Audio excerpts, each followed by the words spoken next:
অমাবস্যার রাত, শীতের হিমেল হাওয়ায় ঘুমিয়ে থাকা গ্রাম।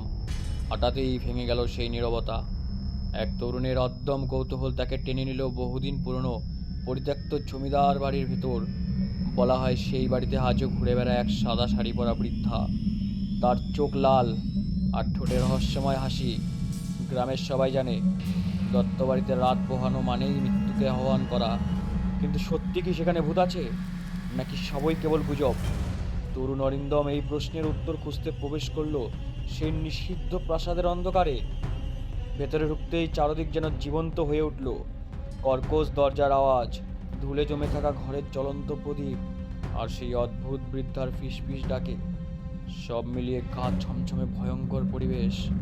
অরিন্দম বুঝতে পারল এই বাড়ির ভিতরে লুকিয়ে আছে বহু বছর পুরনো এক রক্তগাথা। কে সেই বৃদ্ধ মহিলা? কেন তিনি মুক্তি চাইছেন? জমিদার জগন্নাথ দত্তের নিষ্ঠুর অতীত, তার সুবর্ণ প্রভার রহস্যজনক অন্তর্ধানের পেছনে কি আছে? অন্ধকার ঘরের নিচে পাওয়া সমাধি ফলকই বা কি গোপন করেছিল? আজ এই ভিডিওতে আমরা সব দেখব সেই ভয়ঙ্কর রাতের গল্প, যেখানে বাস্তব আর অতি প্রাকৃতের সীমারেখা মিলিয়ে গিয়েছিল। চোখের সামনে ঘটেছিল এমন কিছু ঘটনা যা কোনো মানুষ সহজে বিশ্বাস করতে পারবে না। শেষ পর্যন্ত কি অরিন্দম সেই অভিশপ্ত আত্মাকে মুক্তি দিতে পারল, নাকি দত্তবাড়ির ভয়ঙ্কর ছায়া তাকে চিরদিনের জন্য গ্রাস করলো? চলুন এবার ডুব দেই সুবর্ণ প্রভার শেষ ডাক গল্পের অজানা ভয় আর রহস্যে। একটি সত্যিকারের শিউরে ওঠা অভিজ্ঞতায়। দুপুর গড়িয়ে বিকেল। অরিন্দম হাতে একটা টর্চ লাইট আর মোবাইল নিয়ে বেরিয়ে পড়ল। গ্রাম পেরিয়ে কাদা পথ ধরে এগিয়ে যেতে যেতে সে দেখল বিশাল ফটক, মাঝে মরিচা ধরা লোহার দরজা। অরিন্দম দরজা ঠেলে ভেতরে ঢুকতেই কর্কশ শব্দে গেটের কপাট কেঁপে উঠল। ভেতরে প্রবেশ করতেই চারপাশে গুমোট নীরবতা।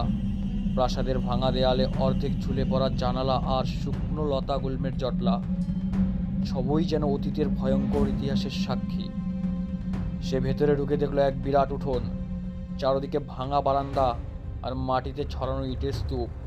হঠাৎ তার চোখ পড়ল একটি লাল রঙের কাপড় মাটিতে পড়ে আছে। মনে হলো যেন কেউ সবে রেখে গেছে। ঠিক তখনই ভেতরের দিক থেকে হালকা শব্দ, কেউ যেন পায়ের আওয়াজ তুলল। অরিন্দমের বুক ধড়ফড় করে উঠল। সে ধীরে ধীরে এগিয়ে গেল। দেখলো এক বৃদ্ধা মহিলা সাদা শাড়ি পরে বারান্দায় দাঁড়িয়ে আছেন। তার চোখ দুটো লালচে, ঠোঁটে অদ্ভুত হাসি। কে কে আপনি? অরিন্দম কেঁপে কেঁপে জিজ্ঞাসা করল। মহিলা কোনো উত্তর না দিয়ে আস্তে আস্তে সিঁড়ি বেয়ে উপরে উঠতে লাগলো। অরিন্দমের মনে হলো পা আছে, তবু পদশব্দ নেই।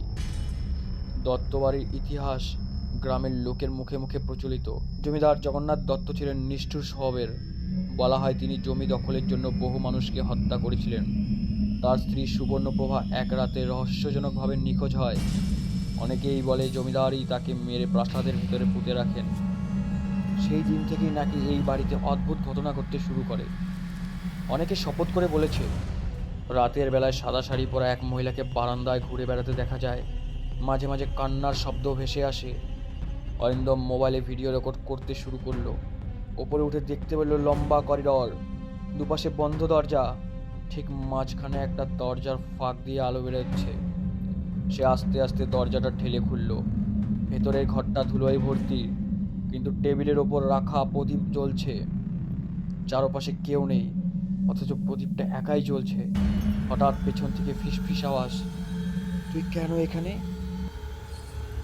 অরিন্দম ঘুরে তাকাতে দেখলো সেই বৃদ্ধা মহিলার দরজার পাশে দাঁড়িয়ে। এবার তার চোখ জল করছে। অরিন্দম পেছাতে গিয়ে হোঁচট খেল। মহিলা আস্তে আস্তে এগিয়ে আসতে লাগলো তার দিকে। আমাকে মুক্তি দে, আমাকে মুক্তি দে! অরিন্দম ভয়ে দরজা দিয়ে দৌড় দিল। করিডর পেরিয়ে সিঁড়ি বেয়ে নামতেই পেছন থেকে পায়ের শব্দ ছুটে আসছে। মনে হচ্ছিল পুরো বাড়িটা যেন জীবন্ত হয়ে গেছে। পরদিন সকালে গ্রামের কিছু ছেলেকে নিয়ে অরিন্দম আবার দত্তবাড়িতে গেল। এবার দিনের আলোয় বাড়িটা আগের মতো ভয়ঙ্কর লাগলো না, কিন্তু গত রাতের ঘটনা সে ভুলতে পারছিল না। বারান্দায় দাঁড়িয়ে হঠাৎ সে দেখল মেঝের এক কোণে হালকা ফাঁক। সবাই মিলে সেটা খুঁড়তে গিয়ে বেরিয়ে এলো কাঠের দরজার মতো কিছু। দরজা খুলতেই নিচের দিকে সিঁড়ি। সিঁড়ি বেয়ে নিচে নেমেই সবাই পৌঁছলো এক অন্ধকার ঘরে।